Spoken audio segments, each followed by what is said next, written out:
Welcome to Morning Joe with Tom, with your host, Thomas Chappell. Get ready to listen to real-life stories from inspiring leaders who have overcome incredible challenges to rise to the occasion. If you're ready to add some pep to your morning with a new outlook on leadership, then grab your cup of coffee. It's time to be inspired. Here's your host, Thomas Chappell. Hey, Basile. Good to meet you again. Same here. We've been exchanging communications back and forth and all, but it's just nice to see you, man. And I love the hat. Well, thank you. I love it. I love it. I love it. So, uh, I've got to know you, but my listeners don't know much about you or about what that you do. So why don't you give us a brief introduction of yourself, and then I'll kind of kick in the first question. Sure. My name is Basile. I'm originally from Cameroon, Western Africa. I left when I was 14, went to France, lived there for 10 years, became an architect, and then later on moved to the United States, worked for a nonprofit organization, and for about 10 years. And after that, I got into business, and then that's how I got into the world of networking. All right. Hmm. So what exactly is the Network Institute as it stands today? Yeah, today is an organization we created about 20 years ago. We had what I would say fortunate to realize and understand that when it comes to driving a car, for example, people go to driving school. However, when it comes to networking, they have never been to a school for that. Hmm. An incident came up in the past, blew up at one of the events we're hosting, and then we realized it was a problem. And short after that, then to prevent that from happening in the future, we went through the bookstore, we went through libraries, we went to university to look for the networking know-how so we can pass it on to people so as to prevent this from happening again. Okay. And then in doing all that, doing that research, we realized there was no codification, there was no science. What we was finding were opinions or successful actions. Whereas a successful action may work for Joe, it would not work for Bill. So then we had a problem. So that's how 20 years ago, and piloting all that knowledge and research and hosting 300 events, we codify networking, turn it into a science. In fact, our program has now been approved by George Mason University. We teach it to George Mason University, and professionals can also take it and have it count as continuing education. So now what we're doing is sharing in many ways as much as possible. Anyway, I would say known to man and beast to get to know the know-how out. All right. So where do you see it going into the future? Because you've told us about the past, you told us about where it stands today, and now that it's part of George Mason's University courses. Where do you see it in the future? That's a very good question, an important one, because when you have said society, you have said human being and their relationships, whichever way you spin it. All right. It so happened that when you have said society, you have said in that same breath networking, it's the exact precise same thing.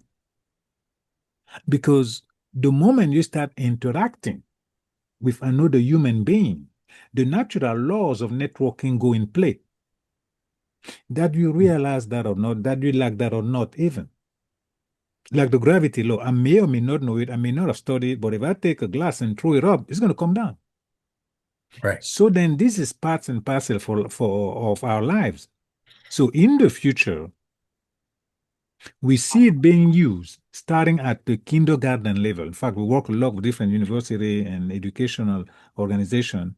We got it, it's a part and parcel of what people need. And in the future, the way I see it, when the government get wise, they will start requiring that each and every person get a networking license. Mm. And that is way more valuable than a driver license. I mean, I'm not even kidding. I'm not even making a joke. Really. Because if you have a networking license, you can know how to handle live people, handle a business. You can make enough money to buy a driving school and even buy any car you want. Mm. Whereas if you have a driver license, you just know how to drive. It does not open life to you. because we say the quality of your life is proportional to the quality of your networking. Just as we say the amount of money you make is proportional to the quality of networking. So when people understand networking, it will be something they'll trust and they'll demand that each and every person learn how to network. And that will change life right around the entire planet. Guaranteed. Okay. Mhm. All right. So what is it about networking that makes it so effective? That's a very good question. I guess it lies into the research. Um, I mentioned that 20 years ago, we realized there was a problem. At that Mhm. point, we ask ourselves, what is the thing that most people can do? Because we have to find a common ground, something most people can do. But what is the thing that most people can do? We came up with driving a car. In fact, according to the US Department of Transportation, 91% of the adult population drive a car. Hmm. That is over 9 out of 10. Yeah. Right? Now, how do you drive a car? Ignition key number one, gear shifting number two, pedal to the metal. Right?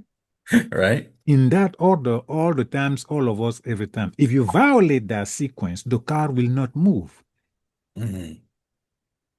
So we say to ourselves, very well, over 9 out of 10 drive a car.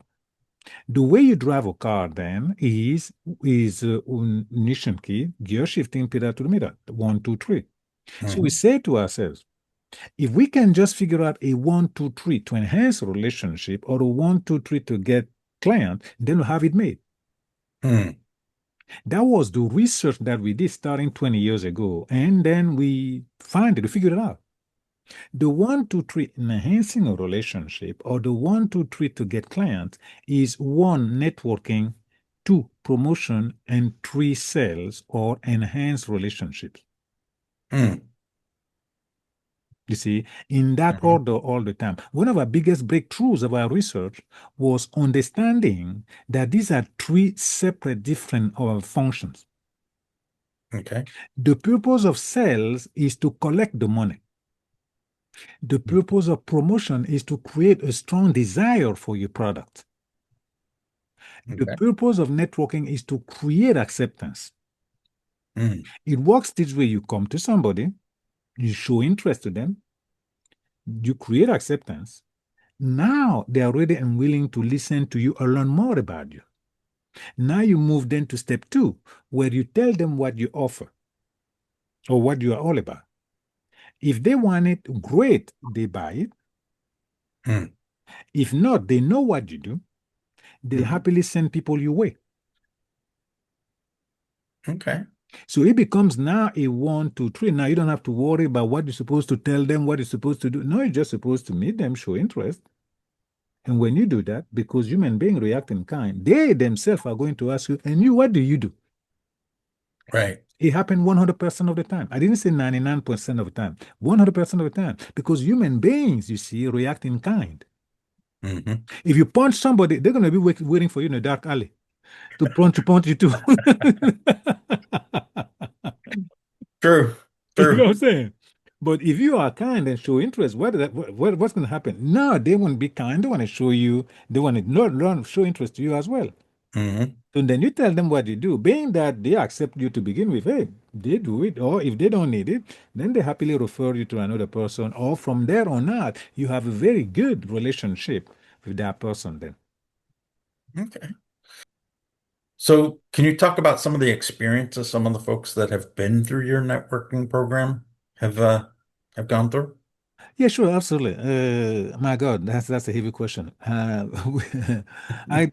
give you a Maybe couple. just the beginning of what it was like, and then what the outcome was for them, and that in between, because I'm Yeah. sure as the advisor to them that you end up seeing all kinds of locking in different ideas as they're going through. Yeah, sure, absolutely. Yes, no, absolutely. I tell you, I'll give you a couple of them. Uh, there's a lady, 83 years old, that I ran into. She has a business in insurance. And then I talked to her about what I did. Uh, Now, this is somebody who have been seen all the training in the world. What you name it, she probably should be put through all of this. But she has a 14, she has been in an insurance business for 14 years, was not going anywhere. And she was living off of Social Security. Mm. So I talked to her about what I do. I see a glimpse in her eyes of hope, but at the same time, I could see that she said, you know what, I've heard these speeches before. She called me Kitty. She said, Kitty, the flow was, Kitty, I like you. I'm going to buy you thing. I'm going to buy you thing, Kitty. After lesson number two, which is defining the ideal client, her business exploded. Mm. Before that, I was getting a hold of her. I'll email her. She emailed me back. I'll call. She called me back. Since then, she has been so busy. In fact, I had an event once, and I wanted to bring her to speak to tell people, listen, she's 83 years old. If she can do it, you all can do it. But she was not even in town because her business exploded. She was down in Florida. Mm. That's how much her business exploded. Okay. For days spared and anything else. So now we can't even, I kid you not, I can't find her. The only time I hear back from her recently, in recent months or years, is at one point, Senator Warner sent her a video to congratulate us for our 20th anniversary celebration. Mm. So I did send it to all the students to say, because they help us become who we are. And that is the only moment I heard back from that woman when she said congratulations. That's it. She's so busy right now that I can't even lay my hands on her. That's right. Yes. Another story is a guy, we went at the Herndon, I went to a Herndon Chamber of Commerce here, and I walked in and I see somebody. I couldn't take my eyes off of him. Wherever he's went, I was looking at him, looking at him. I'm looking at moving in the room, doing anything and everything. Change the face, change the voice. I would have told, I don't know that guy. And then he walked up to me and said, Basile, come over here. I'm going to introduce you to the CEO of the chamber. Well, I follow him. It so happened that I know the CEO of the chamber. And he said, oh, you know him? Fine. I tell you what, meet me at this event over here 2 weeks from now. I'm going to introduce you to some people. I'm looking at the guy. I still can't figure it out. But do you know that that guy, 6 months prior to that moment, took one of our class? Mm. And prior to that, he was so shy that he couldn't talk to himself. Now the guy owned the entire room and is ordering me around like I was Right. in shock. That's right. So that's a couple of examples of what we saw, and we have, of course, a great many other testimonials like that. Yeah. Well, that's always great, right? I mean, these testimonials like this, it's not just great that you got really good testimonials. What's great is the impact that you're making on other people's lives. Yes. And it's like to the second and third order of magnitude because you're affecting one, they're affecting many. Absolutely. And you, in part, are basically a change maker for them. Yeah, absolutely. And the other thing, we also work with corporation that even magnify even that much more. We did a training with NIH, we did one with Hyatt Hotel. I mean, which is that's it goes big. I mean, now we're reaching them, we're reaching those companies. And when we say the quality of life is proportional to the quality of your networking, Hyatt Hotel, for example, they understood that the marketing and sales department can sell a contract, but the maid can break it. Depending on how she interacts with the client. Mm-hmm. So there's no such a thing as only this person. Everybody, in fact, some of our clients are HRs. Everybody in the organization has an impact. What is the business? The people go in and walked out, go in, walked out. Okay, great. So if we teach them how to talk and interact with one another, now you're creating an organization, you're creating a true team. And with that, you increase production. Okay. Now they get along, they understand one another. They're not just the guy sitting next to me. No, they can relate, they can communicate. It gives you a way better organization in the end. Okay. So how long, if I was to go and sign up for the class, how long would it be before I could start? You said some people see results quickly, but to get to that end state outcome, how long am I looking at? Well, that's a good question. We asked ourselves that question. What we did is we took all the research we've done last 20 years and broke that down in 3 different levels. You can say basic, elementary, and then higher level. So the basics, which we consider is more like the learner's permit, we cover the 5 basics of networking. the proprietary step that we discover. And that's deliver 1 hour per skill. So about 5 hours. So we do them generally over a period of 5 weeks, 1 hour a week. Okay. And the reason we have them over a period of 5 weeks because the materials is very transformational. Okay. We don't want to give it in one shot. It's way too much. Really. We're talking about major change in people's lives and viewpoint. So we like to give them 1 week, give them a breather. They come on back to get some. In fact, we're doing a class right now. Yesterday night, we just did the lesson number 3. So that's the better pace. Sometimes company wanted us to go and do it. If that's what they want, we do it. But it is I'm talking about dramatically changing lives. Some people become more confident and everything else. I mean, it's we want to give them a space. So that's one is 5 hours. Now, having done that, the next level is we have a coaching session with you 1 hour a week for a period of 12 weeks, period of 12 months, 12 weeks, 3 months. So now we take those skills, now we practice them to do, much like with you, much like being into car with the instructor when you're driving a car. Now I show you where to put the brake and this, so it is working with you to do that. That's the 3 month period. And then the 6 month period, then we add 3 conferences. One how to get leads, another one how to follow up, another one how to close. Basically, we do an in-depth study of these 3 different sections. Okay. And I happen to be an architect. The best architects were made through apprenticeships. So we bring that same concept here where we go to event with you to coach you right then and there, like training on the ground, so that we see that you master and handle correct anything that needs to be corrected. Okay. And the last part of that program is we sit down with you and work out who are the people who already have your clients. So we pick them with you and train them so we tell them exactly what they're looking for so they can now become feeder line. They send you business much more easily. Okay. And that's how you work less and get more done. Amen to that, man. It's as a business owner, it's day never seems to end. Yeah. Just wake up and it's Monday all over again. Yes. So I have to say, I could really see how that a company could turn this around, and especially especially at that first level, just thinking through it, that first level sounds like that's geared for everybody. Oh, yes. The Oh, yes. second level and the third level, that might be kind of like more of a mastery classes at that Right. point for key individuals. But I mean, I've had employees that can't even talk to the client on the client site. They just hide behind their laptop. Mhm. So I could see something like this kind of really bridging that gap. And you're right. It's a shame that they don't teach this in elementary and high school and things of that Mhm. nature. So yeah. So you've talked about where you're going to go in the future with this. Uh, and you've talked about how that you've listed out the class and how it breaks down. Let me ask the competition question Mhm.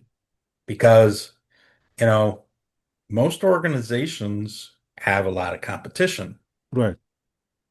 but how come I've not met more companies like yours? And I do a lot of going to conferences and networking events and things like that. I'm not meeting a lot of folks like you. How did you find a niche that is so sparsely populated by competition?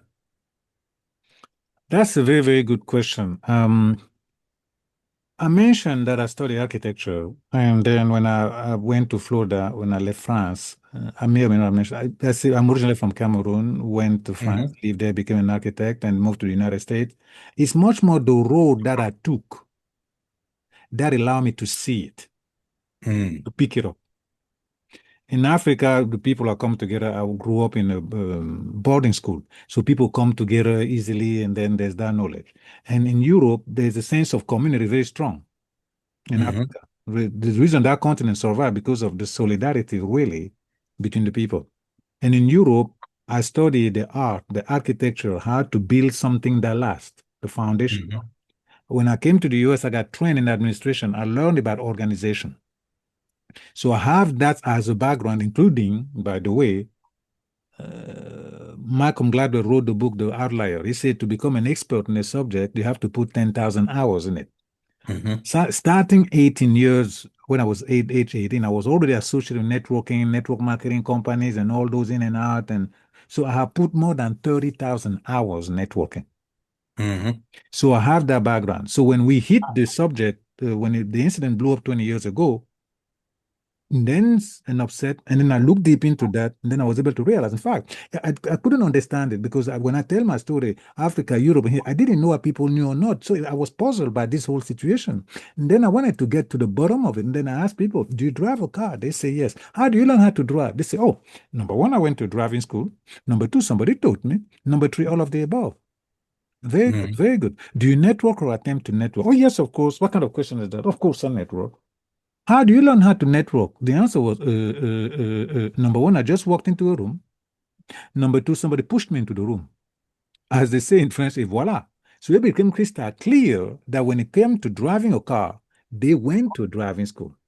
When it came to networking, they have never been to a networking school. All of them network. Everybody go out, network, go out, network. The word is so used that, but nobody ever stopped and said, wait, what are they supposed to do, by the way? Yeah, but you can't even find out what the best practices are. Yeah, you cannot. So because I've read some of those networking books that you've talked about, and everybody's got a different way of doing it. Oh, they confuse you. Yes. Totally, completely. I mean that seriously because in fact, in our materials, we even discovered that the definition of networking in the dictionary isn't correct. So we have to work out a proper definition, a workable word for networking that we teach in our materials. So people know clearly what networking is, clearly what promotion is, clearly what sales is. Now, to fully answer your question, once you discover all this knowledge, it hits you. How come this was never put together? You start wondering. In fact, there's a reason for that. And that reason is that there is a law. That law is this: man trains thoroughly only when he sees danger as imminent. Let me give that to you again. Man trains thoroughly only when he sees danger as imminent. And I experienced that when I was a kid in Cameroon. My uncle was getting trained to become a pilot in San Diego. Okay. He came back on vacation. So we went up to him. We said, listen, take the 747, go up there. We want to tell the neighbor that this is our uncle. See, that's our uncle over there. And he said, no, it doesn't work like that. I got to spend hours and hours and hours in studying, hours and hours and hours and hours with the instructor, and then maybe I become a co-pilot. By that time, we said, we don't have time for this. We left him alone. We wanted to impress the neighbor. You talking about hours. We don't have time for that. Yep. But do you see what man has to go through to become a pilot? Man, see that guy's going up there for 400 laps. We made a big sure that he's trained. Good. You and I, Tom, cannot walk into a hospital and say, hand me that scalpel over there. I'm going to do a surgery. They're going to say, oh, where have you been? Trained? How many hours? You get what I'm saying? So in any one of those involving danger, man insists that people be thoroughly trained. Okay. Now, when the incident I keep mentioning happened 20 years ago, when somebody get upset, it scared the hell out of us. Because the last thing you want after putting on an event is to have a guest that is upset. If they go around and spread that, you're over. Your organization is dead in the water. So we have to act. We were under pressure. It was a highly dangerous situation for the entire organization. You don't want to be the one where they came and left the place crying. You dead. That's right. You're totally dead. So that's how we rushed to the university, library, bookstore. We couldn't find anything. And being under pressure, we had to codify it. And that's how I was able to codify. No one else has been put under the pressure of codifying networking. Yeah. You and I can meet at a networking event, whatever happened, you're not going to die. So man never have the pressure to codify it. So we'll just, hey, you do your thing, you do your thing. I think the way that, at least as in my mindset, codifying it, it's about codifying dollars lost through the opportunity of what I lost not knowing how to network. Because when people say, what do? They're really just waiting for you to kind of get done with your part so that they can come back and tell you what they do. That's That is really, correct. they're just trying to find a way to kind of like start the conversation Mhm. and all. But dollars lost whenever you start compounding that as from a company perspective, you know, when you and I met, we walked into that room with the idea of getting to know people. But the reality is that it's more than just that person. You want to get to know that person, the people that they know Right. and all, because that person may not be somebody that you can help directly, Mhm.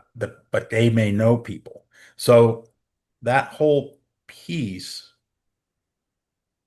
I don't know, it just makes country boy sense that you would go and you know get trained on this because it's going to put dollars in the bank. And I know that people don't like to associate dollars with that and that it's not in imminent danger necessarily until it costs you $100 million. It does. I mean, this is the statistic for you, Tom. You hear business in the United States and this the SBA and all that. The government foundation, the IRS will tell you only 6% of the business make a six figure. Hmm. That's horrible. All this you have knew about both business and whatever, knowing the cost of life, the only 6% make a six figure. The other 94% never made it. Yeah. Now, the reason for that is because they don't know how to network. There's several reasons, don't get me right. But one of the major reasons is that they don't know how to network. Take a plumber. A plumber can do the plumbing. Take a baker. A baker can make a cake. The challenge is how do I get through the door ideal client in volume? Right. All of those people, plumber and everything, if you give them the client that's standing there, one the money, one the cake has the money, or one the plumbing fix have money, no problem, they take care of it. The Yep. challenge is how do I get client in for a small business? It comes down to networking as the main tool, but networking was never codified, so therefore the door is blocked, is shut, bolted. Nobody can get through. That's right. That's right. So, and I agree. We spend so long sharpening the axe that we forget that we got to actually get out there and chop the wood. Mhm. So, so that's very interesting, and I love the plumber and baker because even they have to still make a sell. They They do. still have to get out to get a grocery store to carry their stuff or Mhm. to get the name of the plumbing company on the pegboard. So Mhm. whenever the manager has a backed up toilet, they can call them, right? Mhm. And even with that, that's just the most minor of things that you can do. But I have to say, you have really opened my eyes to the much broader world of networking Mhm. than what I ever even thought about. And I think I owe you an apology because when I first met you, I knew that we connected Mhm. really easily, but I think I was like, oh, that's a novel thing. And in my mind, it stayed novel Mhm. until we started talking deeper about it. And then I was like, wait a second, that actually can put dollars back in a person's pocket. And it's an investment. It's not just nice to have. Mhm. And I think that you know, you definitely changed this guy's life from that perspective. And I would encourage every listener that he's going to tell you a link to where you can go find his material. Mhm. I highly encourage that you reach out to Basil and make that connection work, get the understanding, and get that training under your belt because absolutely it's going to change your life. Absolutely. There's few things in life that we do that is actually change your life worthy. Mhm. I would say this is one because if you can't network, you can't communicate. No matter how good your communication is, networking is that initial piece. Mhm.